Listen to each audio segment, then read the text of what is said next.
कोई उसकी कॉपी कोई इसकी कॉपी, सब घिसते पेंसिल मैंने घिस दी कॉपी। 10 वाला पेन और 20 की कॉफी, हालत इनकी करी चाय में डूबे बिस्किट टॉसी। अभी देखे मुझे भागे रखे सर पर पैर, मुड़ के ना देखेंगे घर तक, ये मेरे कागज मेरे शब्दों से लथपथ है। माइक करा लोड फिर रैप पर। हेलो फ्रेंड्स, कैसे हैं आप सब लोग। पिछली क्लासेस में हमने देखा था 3 इम्पॉर्टेंट मौर्यन एम्पायर के किंग्स की बायोग्राफी, और आज हम देखेंगे कि इतना बड़ा मौर्यन एम्पायर का एडमिनिस्ट्रेशन क्या था, उसकी इकोनॉमी क्या थी, उसकी सोशल लाइफ क्या थी, स्पाई सिस्टम और भी सारी चीज़ें। So let's start the video guys. Mauryan empire के जो सुप्रीम हेड थे पूरे स्टेट के, वो कौन थे? राजा खुद। राजा में ही military, judicial, executive, legislative power निहित थी। राजा की परमानेंट ड्यूटी होती थी उनकी प्रजाजन की रक्षा करना और उनके वेलफेयर को सुनिश्चित करना। इस ड्यूटी के लिए किंग को क्या मिलता था? टैक्स, और वही उनकी इनकम रहती थी। और जो भी पूरा एडमिनिस्ट्रेशन का सिस्टम था वो खुद चंद्रगुप्त मौर्य ने ही डेवलप किया था, और वो एक बेस की तरह एक्ट किया था। और उसके बाद बिंदुसार या अशोक ने उसमें एज सच कोई बड़े चेंजेस नहीं किए। ठीक है। किंग जो रहता था वो इतनी सारी ड्यूटीज़ परफॉर्म करता था कि एक बुक में मेंशन था कि राजा इतना बिजी रहता था कि वो सिर्फ 6 घंटे सो पाता था, और इनफैक्ट जब वो अपने बाल बना रहे होते थे या तैयार हो रहे होते थे उस वक्त भी वो अपने मिनिस्टर्स की बातें सुनते रहते थे। तो आप देख सकते हैं कि राजा उस टाइम कितना ज़्यादा व्यस्त रहता था। ठीक है। अब राजा इतने बड़े एम्पायर को अकेले मैनेज कर ले, ये पॉसिबल नहीं है। तो राजा की सहायता कौन करते थे? ये 2 बॉडीज़, काउंसिल ऑफ मिनिस्टर और स्टेट काउंसिल। ज़्यादातर बुक्स में सिर्फ काउंसिल ऑफ मिनिस्टर के बारे में बताया जाता है और स्टेट काउंसिल के बारे में नहीं बताते हैं। हम दोनों को पढ़ते हैं। काउंसिल ऑफ मिनिस्टर जो होती है वो एक स्मॉल बॉडी होती है जिसमें 3 से 12 मेंबर्स होते हैं, और वो मेंबर्स किंग अपॉइंट करते हैं मेरिट बेसिस पर, और उनको हटाने की पावर भी किसके पास होती है? स्वयं किंग के पास। स्टेट काउंसिल की अगर हम बात करें तो वो थोड़ी सी बड़ी बॉडी होती है। We compare it to council of minister. Council of minister को मंत्री परिषद भी कहा जाता है। ओके। स्टेट काउंसिल में 12, 16 या 20 मेंबर्स हो सकते हैं।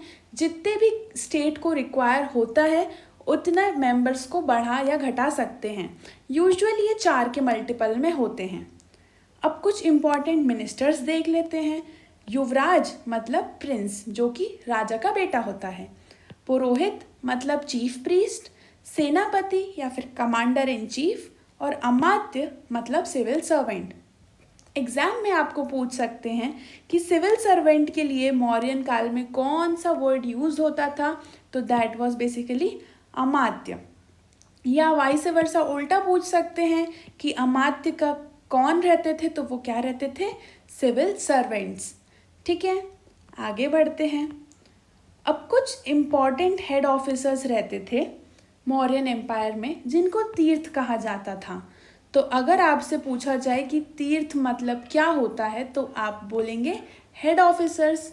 अब बहुत सारे हेड ऑफिसर्स मौर्यन एम्पायर में थे, बट सबसे ज़्यादा इम्पॉर्टेंट को मैंने यहाँ पर लिस्ट कर दिया है।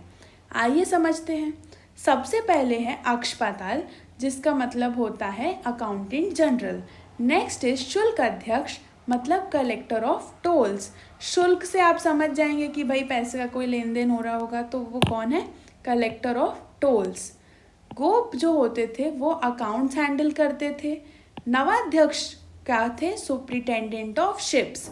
नवा इज साउंडिंग लाइक नाव, और शिप्स को हिंदी में नाव बोलते हैं, तो you can relate to it that नवाध्यक्ष का मतलब है सुप्रिटेंडेंट ऑफ शिप्स। ये दोनों भी बहुत ज़्यादा इम्पॉर्टेंट हैं। सन्निधत्त मतलब चीफ ट्रेजरी ऑफिसर, और समाहर्ता मतलब collector of general revenue. S दोनों ही हैं और दोनों ही पैसे से कहीं ना कहीं रिलेट हो रहे हैं। फिर आता है पान्याध्यक्ष, जो कि होते हैं superintendent of commerce. Next is सीताध्यक्ष। ये क्राउन लैंड्स की ड्यूटीज़ देखते थे। जैसे क्राउन लैंड मतलब कि जो राजा की भूमि होती थी उससे रिलेटेड जो भी ड्यूटी होती थी वो कौन देखते थे? सीताध्यक्ष। सीता नाम इनका ऐसे पड़ा कि जो क्राउन लैंड्स होती थी उनको उस वक्त कहा जाता था सीता भूमि, और उसी के ड्यूटीज़ देखने वाले कौन होते थे? सीताध्यक्ष। ठीक है, फिर आते हैं संस्थाध्यक्ष। ये कौन होते थे? Superintendent of market. तो अगर एग्जाम में पूछा जाए कि सुपरिटेंडेंट ऑफ मार्केट किसे कहते हैं, तो वो कौन है? संस्थाध्यक्ष। आई होप आपको ये समझ आ गए हो। 2-3 बार अपने स्तर पे दोहराइएगा तो आपको ये समझ आ जाएंगे और याद भी हो जाएंगे। फिर आते हैं हम प्रोविंशियल एडमिनिस्ट्रेशन पर। अब पूरा जो एम्पायर था वो 5 प्रोविंसेस में डिवाइडेड था अशोक जब राजा थे उस समय। देखते हैं 5 प्रोविंसेस को। सबसे पहली थी उत्तरपथ मतलब नदन प्रोविंस और उसकी कैपिटल थी तक्षशिला। मैप में देख सकते हैं, यहाँ पर है क्या? तक्षशिला। फिर आते हैं अवंती राष्ट्र पर जो कि वेस्टर्न प्रोविंस थी और उनकी राजधानी थी उज्जैन। फिर आते हैं प्राची पे जो कि ईस्टर्न और सेंट्रल प्रोविंस में है और उसकी राजधानी क्या है? पाटलिपुत्र। कलिंग पर आते हैं। कलिंग जो है वो ईस्टर्न प्रोविंस है और उसकी राजधानी क्या है? तोशली। ये रही तोशली। फिर आते हैं दक्षिण पथ पर जो कि साउथ प्रोविंस है और उसकी राजधानी है स्वर्णगिरी। ये सिस्टम बिल्कुल सिमिलर है अभी के सिस्टम से, जिस तरह पूरे इंडिया को स्टेट्स में डिवाइड किया गया और उस स्टेट्स की रिस्पेक्टिव कैपिटल्स हैं, तो वो उस टाइम की ये प्रोविंसेस क्या थी? स्टेट थी और उनकी रिस्पेक्टिव कैपिटल ये थी। ठीक है, और हमें पता है कि पूरी इंडिया की भी एक कैपिटल है जो कि दिल्ली है। तो उसी तरह पूरे मौर्यन एम्पायर की भी एक कैपिटल थी, वो थी पाटलिपुत्र। ये रहे पाटलिपुत्र मैप में। आई होप आपको चीज़ें समझ आ रही होंगी, आप रिलेट कर पा रहे होंगे थोड़ा बहुत। ठीक है, आगे बढ़ते हैं। अब हम देखते हैं गवर्नर को। अब जो प्रोविंस रहती हैं उनको रूल कौन करते थे? रूल नहीं करते थे, उनको हेड कौन करते थे? वो थे गवर्नर। अब गवर्नर 2 टाइप के हो सकते थे, आइदर दे कुड बी कुमार महामात्र या वो हो सकते थे नॉर्मल महामात्र। जो कुमार महामात्र होते थे वो रॉयल ब्लड के होते थे और जो बाकी रह जाते थे वो महामात्र होते थे। Royal blood in the sense जो राजा के बेटे होते थे। ये 5 प्रोविंसेस के अलावा भी कुछ दूसरी प्रोविंसेस थी जिसको जो राजा थे वो जीत लिया करते थे, पर जीतने से पहले वो राज्य जिसका होता था वो उसे लौटा देते थे कि आप ही इन्हें रूल करो, पर आप रूल किसके अंडर करोगे? मौर्यन एम्पायर के अंडर। ठीक है, मतलब वो ओवरलॉर्डशिप एक्सेप्ट कर लेते थे। ठीक है, अब जो प्रोविंसेस रहती थी वो डिस्ट्रिक्ट्स में डिवाइडेड रहती थी। प्रोविंसेस को चक्र कहा जाता था। ये वर्ड याद रखिएगा, पूछ सकते हैं कि चक्र किसको डिनोट करते हैं, तो वो किसी पहिए या व्हील को डिनोट नहीं करते हैं, वो किसको डिनोट करते हैं? प्रोविंसेस को। ठीक है, प्रोविंसेस डिवाइडेड रहती हैं डिस्ट्रिक्ट्स में। डिस्ट्रिक्ट्स को कहते हैं विषय। अब विषय को कौन देखते हैं? 3 लोग, प्रादेशिक, राजुक और युक्त। जो प्रादेशिक होते हैं वो पूरे एडमिनिस्ट्रेशन को देखते थे डिस्ट्रिक्ट की। रेवेन्यू जो रहता था, रेवेन्यू कलेक्शन को सुपरवाइज करते थे, लॉ एंड ऑर्डर मेंटेन करते थे। राजुक की अगर हम बात करें तो ये लैंड का सर्वे करते थे। और युक्त जो होते थे वो मेजरली अकाउंटिंग से रिलेटेड काम देखते थे। आई होप आपको इन तीनों के फंक्शन समझ आ गए हों। नाम तो याद रखिएगा भले ही फंक्शंस याद ना रहें। ठीक है, डिस्ट्रिक्ट्स जो रहते थे वो ग्रुप ऑफ विलेजेस में डिवाइडेड रहते थे। 5 से 10 विलेजेस जो रहते थे उसका एक ग्रुप बनता था और उस ग्रुप को हेड कौन करता था? गोप। और उस ग्रुप ऑफ विलेजेस को क्या कहा जाता था? संग्रहण। ठीक है, संग्रहण कहा जाता था ग्रुप ऑफ विलेजेस को। गोप का मेजरली काम क्या होता था? वो विलेज बाउंड्री सेटअप करते थे और पॉपुलेशन का सेंसस मेंटेन करके रखते थे कि एक साल में कितने पॉपुलेशन है उनके पर्टिकुलर एरिया की। ठीक है, और विलेजेस का और डिवाइड करें तो सबसे स्मॉलेस्ट यूनिट जो थी पूरे मौर्यन एम्पायर की वो थी विलेज, जिसको ग्राम कहते थे वो लोग, और उसको हेड करते थे कौन? ग्रामिक। विलेजेस जो थे वो अपने खुद के हिसाब से चलते थे, उनके अपने इंडिपेंडेंट रूल्स एंड रेगुलेशन होते थे, और ग्रामिक कोई पेड सर्वेंट नहीं था। उसको कोई सैलरी नहीं मिलती थी, बस वो विलेज में जो सबसे बड़ा है वो एज में उसको ग्रामिक अपॉइंट कर दिया जाता था। ठीक है, अब हम बात करते हैं सिटी एडमिनिस्ट्रेशन की। अब सिटी एडमिनिस्ट्रेशन थोड़े अलग ढंग से चलती थी क्योंकि सिटी की पॉपुलेशन भी ज़्यादा थी, इसलिए थोड़ा उसको एडमिनिस्टर करना थोड़ा कॉम्प्लिकेटेड हो जाता था। तो सिटी का जो हेड रहता था, सिटी सुपरिटेंडेंट, उसको कहते थे नगरक। क्या कहते थे उसे? नगरक। नगर से सिटी को हिंदी में कहते हैं नगर, तो उसको हेड करने वाला कौन हुआ? नगरक। ठीक है, इसका काम होता था कि वो लॉ एंड ऑर्डर को मेंटेन करता था और उसको असिस्ट कौन करते थे? गोप और स्थानिक। ठीक है, ये रहा गोप। और ग्रुप ऑफ विलेजेस में एक और रहता था जो हेड करता था और चीज़ों को देखता था, वो था स्थानिक। मैंने लिखना भूल गई हूँ, आप याद रखिएगा। ठीक है, और मेगस्थनीज की बुक इंडिका में ये मेंशन किया गया था कि सिटी में 6 कमिटी होती थी और हर कमिटी में 5 मेंबर्स होते थे और इस तरह से सिटी एडमिनिस्ट्रेशन को वो देखते थे। ठीक है, अब हम बढ़ते हैं जुडिशियल एडमिनिस्ट्रेशन की ओर। अब जुडिशियल एडमिनिस्ट्रेशन मतलब उसमें 2 तरह के जो रहते थे कोर्ट रहते थे। सबसे पहले तो रहते थे धर्मस्थीय और दूसरे थे कंठक शोधन। धर्मस्थीय वो बॉडी रहती थी जो कि सिविल मैटर्स को देखती थी। सिविल मैटर्स मतलब दीवानी मामले, जैसे जमीन से जुड़े विवाद और एक्सेट्रा। ठीक है, कंठक शोधन जो रहते थे वो क्रिमिनल केसेस देखते थे, मतलब फौजदारी मामले, जैसे कि चोरी हो गई, डकैती हो गई या खून हो गया किसी का, तो वो कौन देखते थे? कंठक शोधन। मैं आपको बता दूं कि मौर्यन एम्पायर के जो जुडिशियल एडमिनिस्ट्रेशन था, जो जुडिशियल सिस्टम था, वो बहुत ज़्यादा स्ट्रिक्ट था। वहाँ छोटे छोटे का जो अपराध हैं उनके लिए भी कहीं बॉडी के पार्ट्स काट दिए जाते थे या उनको देश निकाला दे दिया जाता था, तो उनके लिए पनिशमेंट बहुत ज़्यादा सिवियर थी। ठीक है, आगे बढ़ते हैं। Spy system. स्पाई मतलब होता है गुप्तचर, जो कि इंफॉर्मेशन कलेक्ट करते थे। तो उसको भी 2 पार्ट में डिवाइड कर सकते हैं, संस्थान और संचारी। संस्थान वो गुप्तचर होते थे जो कि एक ही जगह पर रहकर इंफॉर्मेशन कलेक्ट करते थे, वेल संचारी वो लोग होते थे जो कि घूम घूम कर जो है इंफॉर्मेशन कलेक्ट करते थे। स्पाई सिस्टम का बहुत इम्पॉर्टेंट रोल था मौर्यन एम्पायर में, क्योंकि बाहर की जो भी इंफॉर्मेशन है वो राजा तक पहुंचाने का काम गुप्तचर ही करते थे। ठीक है, अब हम बात करते हैं मिलिट्री एडमिनिस्ट्रेशन की। तो मौर्यन एम्पायर के पास एक बहुत ही बड़ी आर्मी थी और नेवी भी थी। अब इतना बड़ा उनको एम्पायर देखना है तो एक स्ट्रॉन्ग आर्मी होना तो बहुत ज़्यादा ज़रूरी है, और आर्मी पे उन पर बहुत ज़्यादा खर्चा भी होता था। ठीक है, प्लिनी ने कहा कि मौर्यन एम्पायर के पास थे 6 lakh foot soldiers, 30,000 cavalry, 9,000 elephants और कुछ चैरियट्स थे।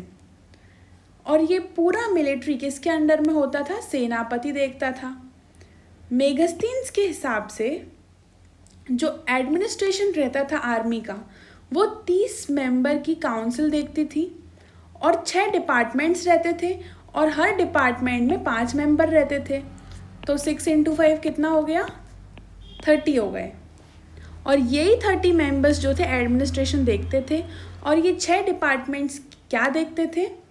नेवी, ट्रांसपोर्ट, इन्फेंट्री मतलब कि पैदल सेना, कैवलरी मतलब कि घुड़सवार, वॉर चैरियट मतलब कि रथ, और वॉर एलिफेंट्स। ठीक है, आई होप आपको ये क्लियर हो गया हो। देखो, अगर आपको कुछ समझ नहीं आ रहा है या किसी प्रकार का डाउट है इस टॉपिक से रिलेटेड, तो आप कमेंट सेक्शन में ज़रूर लिखिएगा उसे। ठीक है, आगे बढ़ते हैं। अब हम देखते हैं इकोनॉमी को। अब प्राइमरी सोर्स जो इकोनॉमी का था वो था लैंड रेवेन्यू, टैक्स कलेक्शन जो रहता था। हमने देखा था कि किंग को सैलरी कहाँ से मिलती थी? टैक्स कलेक्शन से। ठीक है, तो यहाँ पे 2 इम्पॉर्टेंट टर्म्स हैं, भाग और बलि। बलि आपने पहले भी देखा होगा, अर्ली वैदिक एज में हमने पढ़ा था। बट बलि जो रहता था वो वॉलेंटरी ट्रिब्यूट रहता था, बट यहाँ बलि की डेफिनेशन चेंज हो गई है। यहाँ बलि बन गया है एक रिलीजियस ट्रिब्यूट। ठीक है, और भाग जो था वो टैक्स रहता था, मतलब 1/6 जो भी प्रोड्यूस रहता था, मतलब प्रोड्यूस को अगर 6 पार्ट में डिवाइड कर दें तो उस 6 पार्ट का एक पार्ट जो था वो किंग के पास जाता था, तो उसे कहते थे भाग। फिर टोल टैक्स रहता था, टोल टैक्स 10% अप्रॉक्सीमेटली रहता था। और किंग की जो खुद की इनकम रहती थी सीता भूमि से जो मिलती थी, मैंने आपको ऊपर बताया ही था सीता भूमि क्या होती है, ठीक है। अब एग्रीकल्चर भी था और उस टाइम तक इरिगेशन फैसिलिटी भी डेवलप हो चुकी थी, तो इरिगेशन फैसिलिटी को क्या कहा जाता था? सेतु बंद। नाम याद रखिएगा, पूछ सकते हैं कि सेतु बंद क्या थी, तो it was basically irrigation facility.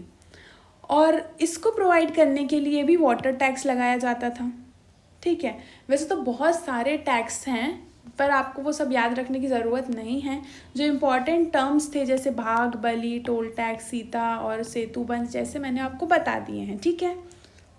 अब कुछ इम्पॉर्टेंट पोर्ट्स हैं, ये तो भाई याद कर ही लेना। मौर्यन एम्पायर के जो प्रोमिनेंट इम्पॉर्टेंट पोर्ट्स थे वो थे, पोर्ट्स मतलब पता है ना आपको, बंदरगाह, ठीक है। तो इम्पॉर्टेंट पोर्ट्स थे भरूच, सुपारा और ताम्रलिप्ति, ठीक है। भरूच, सुपारा और ताम्रलिप्ति। अब इसे याद कैसे करें? तो आपको पता है कि भाई कुछ लोग होते हैं जो कि मुंह में सुपारी भरे रहते हैं ना, और उन्हें बड़ी मज़ा आती है सुपारी खा के। तो एक स्टोरी सुनते हैं। एक इंसान था, जब उसने सुपारी मुंह में भरी तो उसको तृप्ति मिल गई, तो सुपारी से क्या हुआ? सुपारा। भरी से क्या हो गया? भरोच। और ताम्रलिप्ति मतलब तृप्ति। तो आई होप आपको थोड़ा बहुत तो याद करने में आसानी हुई होगी। आसानी हुई है तो लाइक कर दो भाई वीडियो को, ठीक है। अब हम आते हैं कॉइन्स पर। तो मौर्यन एम्पायर में 3 तरह के कॉइन्स चलते थे, गोल्ड कॉइन, सिल्वर कॉइन और कॉपर कॉइन। गोल्ड कॉइन को कहा जाता था निष्क, सिल्वर कॉइन को कहा जाता था पुराण और कॉपर कॉइन को कहा जाता था कर्षपान। ये नाम याद रखना इम्पॉर्टेंट है क्योंकि वो आपसे पूछ सकते हैं कि कर्षपान कौन सा कॉइन होता था और वो 3 ऑप्शन दे सकते हैं, तो आपको पता होना चाहिए कर्षपान was basically a copper coin. So कर्षपान में भी क आ रहा है, कॉपर में भी क आ रहा है, तो आप रिलेट कर सकते हैं, ठीक है। और इन दोनों को रिलेट कैसे करना है आप देख लीजिए ठीक है। आगे बढ़ते हैं और आते हैं सोशल लाइफ पे। मेगास्थीन्स के हिसाब से जो सोसाइटी थी उस टाइम की वो 7 कास्ट में डिवाइडेड थी, पर ये उनका जो डिवीज़न था वो सही नहीं था। उन्होंने क्या किया था कि प्रोफेशन के हिसाब से कास्ट को डिवाइड कर दिया था और उन्हें लग रहा था वो सही है, पर सच्चाई ये थी कि इंडियन सोसाइटी जो थी वो वही ट्रेडिशनल 4 वर्ण सिस्टम पर चल रही थी, जहाँ पे सोसाइटी डिवाइडेड थी इनटू ब्राह्मण्स, क्षत्रिय, वैश्य और शूद्र, ठीक है। तो अगर आपसे एग्जाम में पूछेंगे कि मेगास्थीन्स का डिवीज़न कैसा था सोसाइटी पे, तो आप कह सकते हैं 7 कास्ट में डिवाइड किया गया था, ठीक है। स्लेवरी की पॉइंट ऑफ व्यू से अगर हम समझने की कोशिश करें तो मेगास्थीन्स ने अपनी बुक इंडिका में कहा था कि इंडिया में स्लेवरी जो थी वो एग्जिस्ट नहीं करती थी, पर कौटिल्य ने अर्थशास्त्र में कहा है कि स्लेवरी थी। अब ऐसा डिफरेंट पॉइंट ऑफ व्यू क्यों आया? क्योंकि कौटिल्य के हिसाब से स्लेव वो रहते थे जो कि छोटे मोटे कामों के लिए जो दास बना लिए जाते थे उनको स्लेव कहा जाता था। बट मेगास्थीन्स जहाँ से आए थे वहाँ पे स्लेवरी एक बहुत ही प्रचंड रूप में थी, मतलब उन पे बहुत ज़्यादा अत्याचार किए जाते थे और वहाँ के स्लेव्स की कंडीशन बहुत ज़्यादा पुअर थी। तो स्लेवरी थी इंडिया में बट एक माइल्ड फॉर्म में थी, इसलिए वो उसे स्लेवरी कंसिडर नहीं कर पा रहे थे, ठीक है। आगे बढ़ते हैं। विमेन की कंडीशन ये जानना बहुत ज़रूरी हो जाता है। किसी भी सोसाइटी की प्रगति कहाँ तक पहुँची है वो कौन डिसाइड करते हैं कि वहाँ की औरतों की कंडीशन क्या है। तो भाई पर्दा सिस्टम अभी तक इंट्रोड्यूस नहीं हुआ था, सती प्रैक्टिस करी जाती थी पर सिर्फ नॉर्थ वेस्टर्न रीजन में, मोनोगैमी थी बट प्रोस्टिट्यूशन भी था। पर ओवरऑल देखा जाए तो विमेन की कंडीशन जो थी वो बेटर थी। आई होप आपको ये वीडियो लेक्चर समझ आ गया होगा, आप थोड़ा बहुत रिलेट कर पाए होंगे कि किस तरह से पूरे मौर्यन एम्पायर जो था उसको चलाया जाता था, उसे संचालित किया जाता था। मिलेंगे आगे, till then bye bye and take care.